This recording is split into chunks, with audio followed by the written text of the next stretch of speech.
Virgem Maria Santíssima, toda honra, toda glória e louvor, bendita Mãe Maria Santíssima, ao teu nome e ao teu ministério.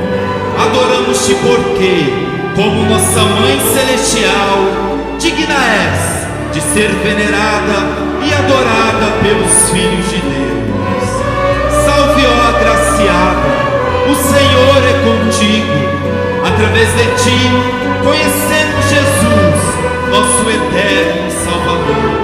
Conhecemos também o seu Filho e servo amado, nosso profeta irmão amado. Santo Primaz, sempre seguiremos seus ensinamentos e teus santos e sábios conselhos.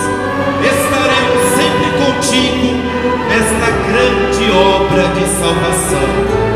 Estamos unidos em oração, rogando ao Senhor nosso Deus, a Senhor Jesus, a nossa Mãe Virgem Maria, a Santa Vó Rosa e o Santo Irmão Aldo, que nos proteja e nos guarde contra as ciladas do mal.